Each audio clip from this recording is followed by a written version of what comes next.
mahasiswa semester 4 Prodi Administrasi Bisnis dari Universitas 17 Agustus. Dengan saya Rosita Kusuma Rizky. Saya Iriza Ramadhani. Saya Dinda Safia Tama. Dengan ini izin untuk mewawancarai Ibu sebagai tugas mata kuliah bisnis koresponden dari dosen Pak Bramantya SHMH, dengan tujuan untuk mengetahui praktik komunikasi bisnis ke dalam dunia kerja secara langsung. Dengan pertanyaan yang pertama, apa saja kendala atau tantangan yang sering dihadapi dalam melakukan korespondensi? Kalau kendala, salah satunya itu mungkin ada di pembayaran ya. Misalnya ada salah tanggal jatuh tempo, terus salah nominal invoice, itu mungkin kendala ya. Kalau dari situ pasti kita kan ada solusinya untuk mengatasinya. Yang pertama ada pengecekan ulang dari tim finance kita. Terus yang kedua menggunakan format standar. Jadi ada yang ketentuan invoice, terus tanggal sama jatuh tempo. Itu ada pengecekan lagi. Nanti yang ketiga setelah sudah dicek, nanti kita komunikasi langsung dengan buyer. Bayar itu apa ya? Kalau buyer itu kan pembelinya kita. Jadi kita komunikasi langsung dengan buyer untuk nominal-nominal atau nomor-nomor invoice yang ada kesalahan. Nanti bisa via telepon, via email. Untuk pertanyaan selanjutnya, pernahkah terjadi kesalahan dalam korespondensi yang berdampak pada hubungan klien atau mitra? Jika iya, bagaimana perusahaan SCI ini menanganinya? Nah, kalau misalnya terjadi kesalahan, misal di surat penawaran itu ada sesuatu yang kurang gitu, pasti dari pihak kami melakukan permohonan maaf secara tertulis ke pihak buyer. Terus yang kedua, melalui koordinasi internal untuk evaluasi di perusahaan. Terus yang ketiga, kita melakukan revisi surat, kemudian kita kirimkan ulang ke buyer. Kayak kesalahannya itu tentang kayak surat penawaran aja gitu ya, klien. Kayak contohnya itu gimana ya?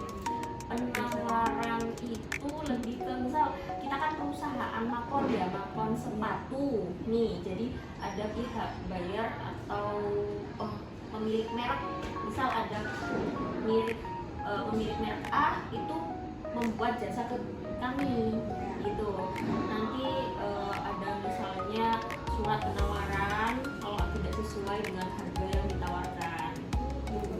Ini memang harga juga. Konek-konekan harga. Baik, untuk pertanyaan selanjutnya, apa saja produk yang diproduksi dalam perusahaan SCI? Dari SCI sendiri kita itu memproduksi sepatu.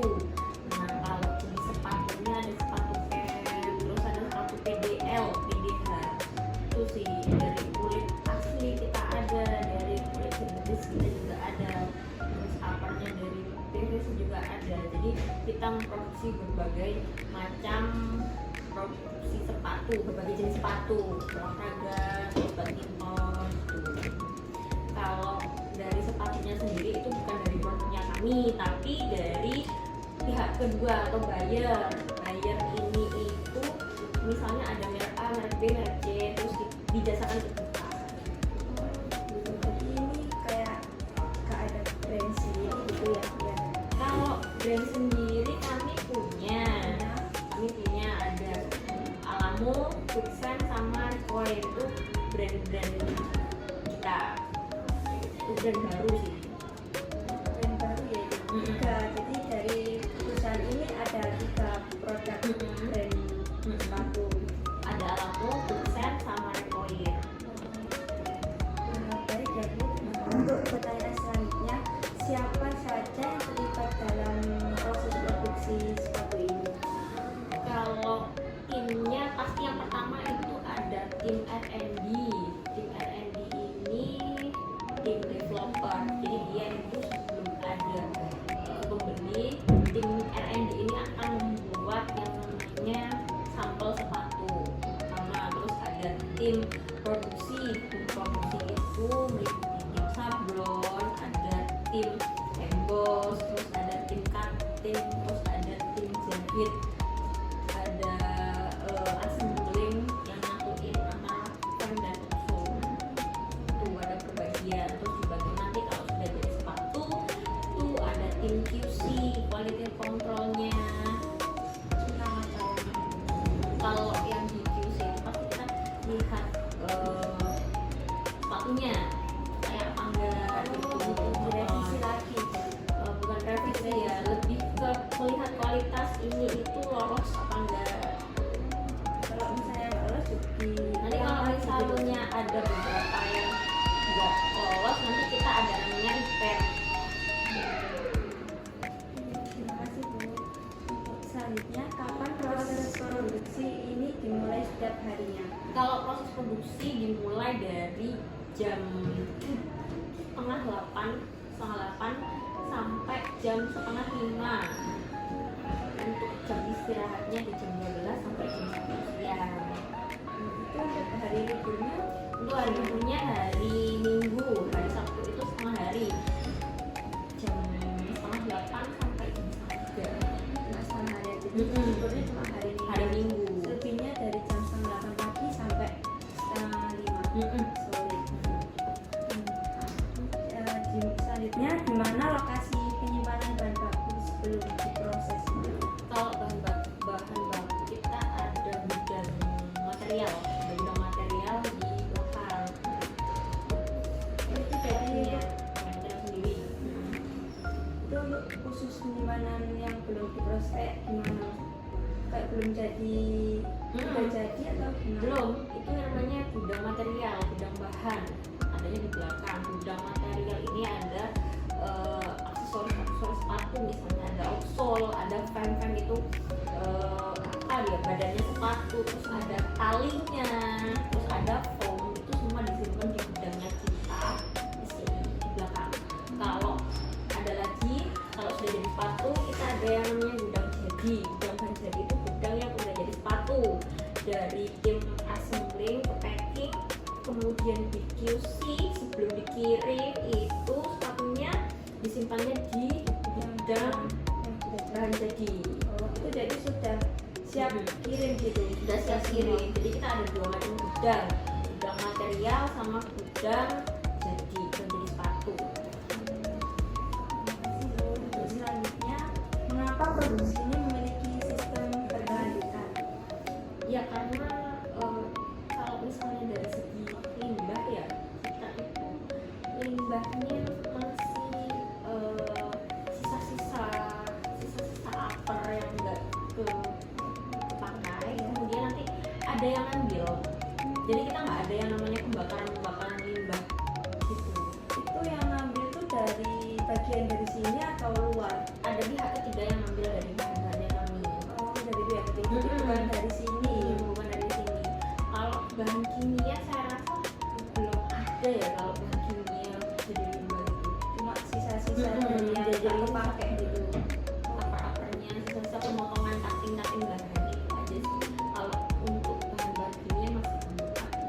Itu kayak pengambilannya tuh setiap hari atau setiap bulan atau Kalau pengambilannya bisa 2 hari sekali. 2 hari sekali? Karena kan sehari itu kita bisa memproduksi 10.000 pasang sepatu. Cutting itu banyak banget sekali sisa-sisanya. sisa bahannya di cutting.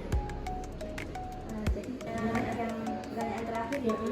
Bagaimana cara menangani kendala saat proses produksi? Kalau kendala misalnya ada mesin yang rusak, nah itu ada teknisi yang standby 24 jam. Pasti ada teknisi. Kalau misalnya ada kendala kerusakan tiba-tiba HP-nya mati gitu, nah nanti akan dibenerin sama tim teknisi. Terus ada safety stok bahan, jadi kita nggak akan pernah kehabisan bahan. Jadi selalu kita tuh beli bahan, misalnya bahannya kebutuhannya 10, kita ada 1/1 itu untuk lossnya, jadi nggak sampai kehabisan. Mau jadi lebih dilakukan satu, itu namanya loss. Jadi 10 plus 1 itu. Terus ada koordinasi antara supplier sama pihaknya kami. Kalau misalnya ada bahan datang, misal outsole. Tadi kan saya pernah jelaskan namanya QC. Ya, kita kan beli outsole nih, kita beli outsole datang, itu langsung kita ini QC. Ini outsole-nya lolos apa enggak? Jadi misalkan ada namanya bahan itu selalu ada namanya bahan cacat atau bahan makanan. Nanti dari tim QC ini dikembalikan lagi dan diinfo ke tim pembelian. Tim pembelian nanti, oh ini ada beberapa outsole yang cacat, kita bisa return. Tuh, pasti ada komunikasi. Mau intanya yang teknisi tadi itu katanya 24 jam. Jadi selalu ditelepon dimanapun, kalau jam berapapun selalu siap ya. Jadi kan kita ada tim satpam nih ya, ada tim satpam. Nanti kalau misalnya ada teknisi pasti ada yang kesini nanti matiin kalau ada yang info. Kalau teknisi itu kan masalah di mesinnya ya. Tapi gini, kalau ada shift 1 sama shift 2, nah itu selalu ada teknisi. Kita nggak mungkin nggak ada teknisi kalau ada 2 shift. Tapi kalau misalnya kita cuma ada shift 1, teknisi itu ya dari jam kerjanya dari jam 8 sampai jam 5, sesuai jam kerja produksi. Kalau ada shift 2, teknisi